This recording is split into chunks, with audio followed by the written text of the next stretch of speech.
what's up guys? So here's just an update video on the Grom. I just got it back from the welder and you'll be able to see here. So here it is, the final product.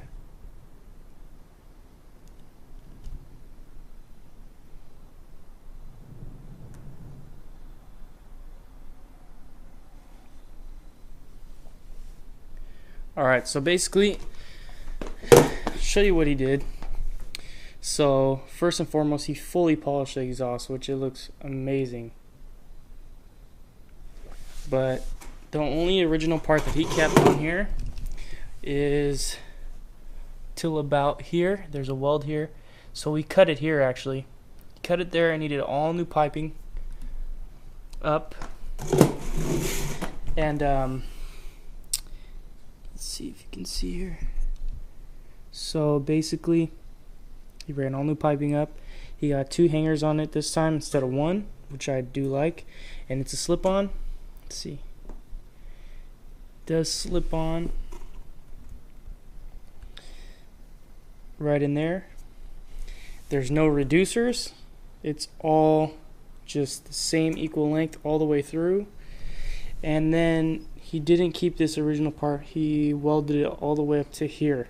So from here up is all original from the manufacturer, and then from here down is all his work. So he did a great job. It looks so good. I'll fire it up for you guys in a second so you can hear. But also, a lot of you guys commented about my license plate. Well, looky now. He made me a license plate mount as well. And I was going to make one myself, but I know it would have been really jank compared to what he did. So you can just see up here. See if it'll focus. So he basically made a stainless bar come down here and then to like a T. I'll show you the back here in a second. But also, since we're down here, he changed all my hardware out to ARP hardware. If you're familiar with cars, you know they make very high quality bolts. And it looks really good. All the hardware has been changed out with ARP. So the back here, let's see if you guys can see. So there's the back of the license plate bracket. The detail on that is just, it's sick. He made these little dimple die cuts across, and then the plate mounts. It's so solid, like it'll move the bike. I love it. Looks good. So that's legit. And then also, you guys may not notice in some of my videos, my kickstand, it didn't have a foot on it before, so it was really flimsy and it almost wanted to fall over all the time. He welded the foot on there. I told him not to paint it or powder coat it or smooth it out because eventually we're working on something different. And I'll kind of explain that. So this really is the only bolt-on kickstand they make for the Grom once you lower and cut off your factory location kickstand. So the issue with this is it mounts on your swing arm, and when you do a fatty, you get this. It hits the chain. And when this kickstand's flipped up, the back of the spring, he put another thing. He put a slimmer spring on here for me, the OEM spring from the kickstand. It's really fat, and it would hit the side of my chain. So when I'm riding, I just hear cling, cling, cling, cling, like cling, cling, cling, and just hit the chain all day long. So we're working on something, and it probably will be released to the public. It won't just be one run. We're doing I think a test pass for now to see how it works. But basically, it's a kickstand mount like this, but instead of mounting on the swing arm, it now mounts behind the rear set. So your kickstand would be here, and when you're done, it flips up, it stays right there. So very similar to the stock location, which is right down here. You can kind of see where I cut it off. So the stock kickstand normally goes here, it would come down here.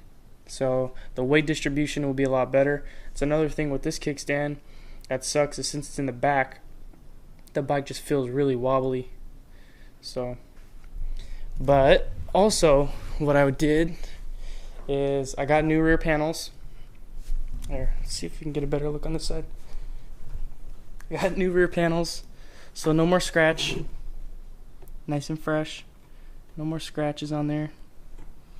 I did buy the whole 3-piece for the rear just because when I first got the bike back here, it was cracked, but it was under the seat. But I mean, this comes in a 3-pack, so I replaced all 3 panels. They're right here. I'll show you the old scratch. See if we can see it.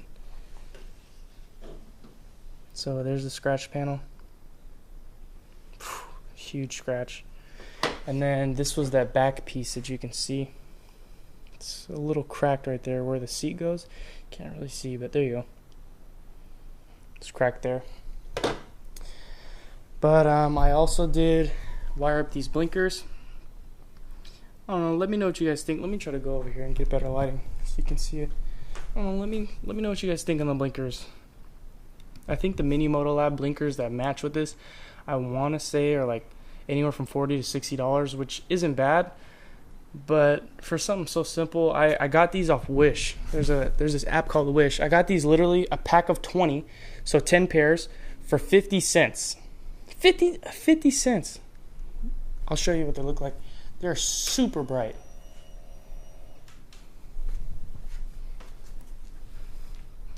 So now I'm legit. I got blinkers up there, really bright. You can even see them from the front. So pretty sick. I do like them a lot. Let's just show you how bright they are. Just show you the reflection off the, look, lights up the whole wall. Don't mind the mess. So I got those on there. Let me know what you guys think about those. Pretty simple, clean, 50 cents, better than 40 bucks. And then I did also remove the frame plate that you guys seen before, and then I just painted my starter black because I didn't like the color of that. But I've been really just messing with my clutch cable. I've been having a lot of slack in there, so I adjusted it a little bit, but I'm still kind of playing with it. Took a lot of the play out of here, which is awesome. And let's see if I can get you a better look at the exhaust. So he did change out the hardware as well, so it's got like copper hardware now, which looks great. And the piping, look at the clearance right here.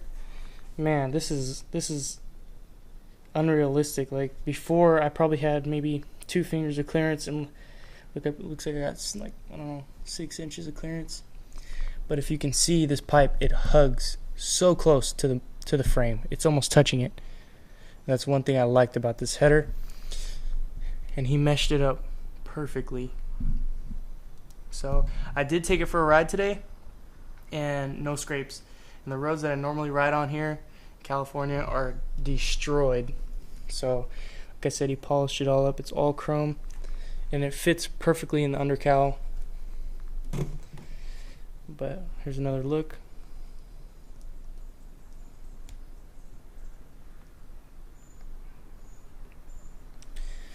And here's another look at the license plate bracket from this side. I'm telling you, like, this thing is firm.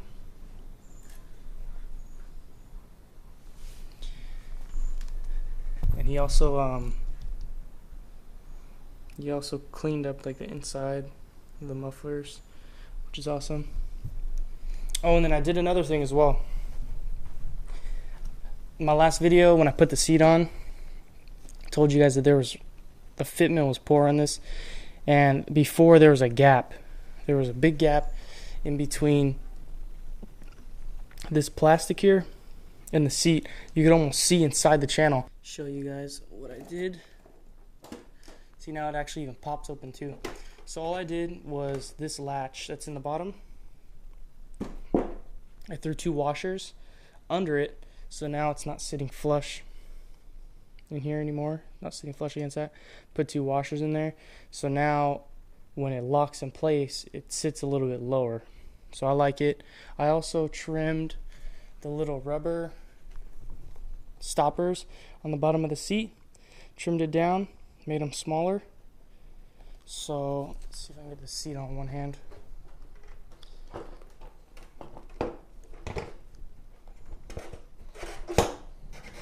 So now it even clips into place.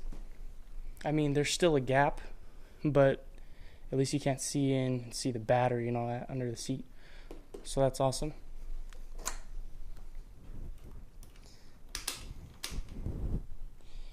And I'm sure you guys want to hear what it sounds like now that it has a bigger diameter pipe, especially if you own one of these types of exhausts.